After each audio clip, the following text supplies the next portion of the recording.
Alright, so get this. The other day I was trying to remember my Wi-Fi password. You know, the one you set once and then immediately forget forever?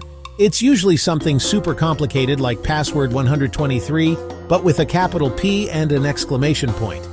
Anyway, I'm standing there, staring at my router, and my brain just buffered. Like, the little spinning wheel of death appeared right between my eyes.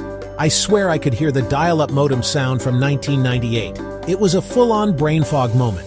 I couldn't remember the password, my dog's name, or why I walked into the room in the first place. I think I just needed a snack. It got me thinking.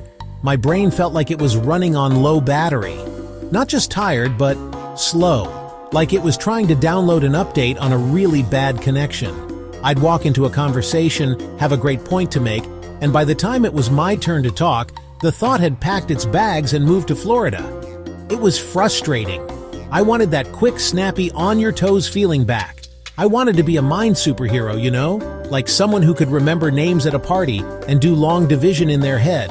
Okay, maybe not long division, let's not get crazy here. But definitely the names part, so I did what any normal person does when they have a minor inconvenience. I went down a 3-hour internet rabbit hole.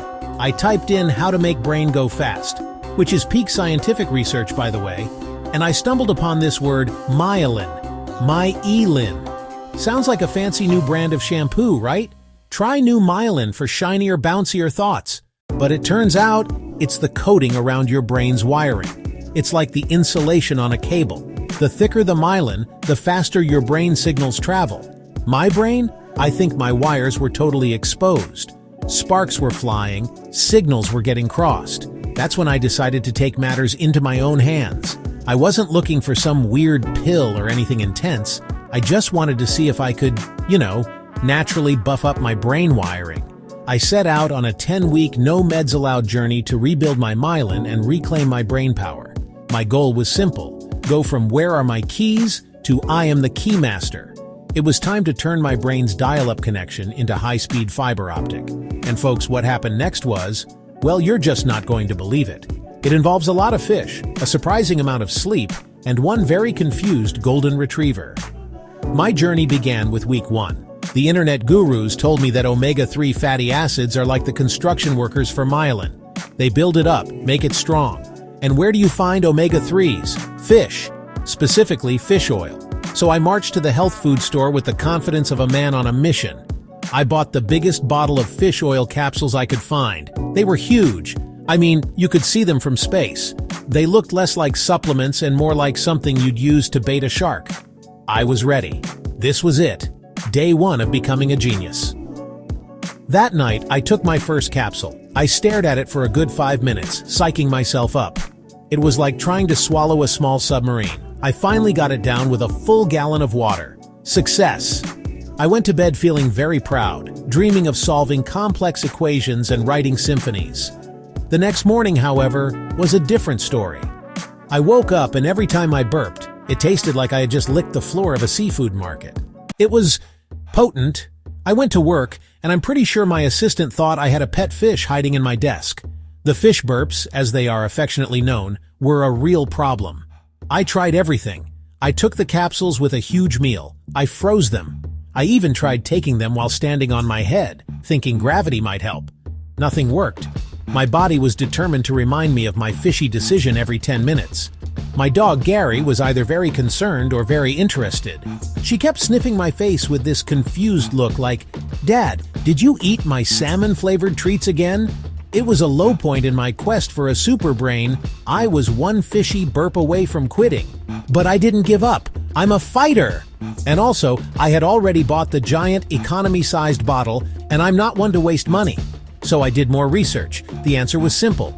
Eat actual fish, salmon, mackerel, sardines. So I switched tactics. Instead of the submarine capsules, I just started eating fish a few times a week. It was delicious, and best of all, no more surprise seafood-flavored burps.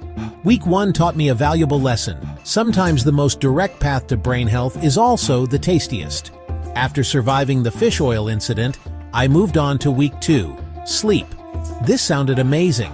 The assignment was literally to sleep more. I was like, sign me up, I can do that in my sleep. Turns out, your brain does most of its myelin repair while you're snoozing. It's like a tiny construction crew comes out at night and gets to work, but only if you're actually unconscious. My problem wasn't falling asleep, it was staying asleep. I'd wake up at 3 a.m. with a brilliant idea and have to write it down. My brain's off switch was apparently broken, so I had to get serious about my sleep hygiene.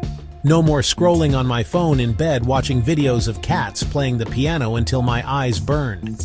I made my bedroom a no-tech zone. It was dark, it was quiet, and it was incredibly boring. The first few nights were tough. I just lay there, staring at the ceiling, my brain screaming, "Hey, are you awake? Let's think about that embarrassing thing you said in 7th grade." But eventually, my body got the memo. I started sleeping through the night, and I woke up feeling clearer. The brain fog was starting to lift, just a little. Week 3 was all about moving my body. Not like running a marathon or anything, just simple, consistent movement. The experts said that exercise helps create a special protein called BDNF, which is like Miracle-Gro for your brain cells and helps with myelination. So I started walking, everywhere. I walked to the coffee shop. I walked around the studio. I started taking my dog Gary on these extra long walks. She was thrilled. I think she thought it was her birthday every single day. We explored new streets, we explored new parks. I'd just put on some music and go. During these walks, I started doing my week 4 task learning something new. The goal is to challenge your brain to create new pathways, which then need to be myelinated. I decided to learn Spanish using a language app. So there I was, walking through Central Park, earbuds in, repeating phrases out loud. El perro es grande. The dog is big. Yo quiero un taco. I want a taco. People were giving me the strangest looks.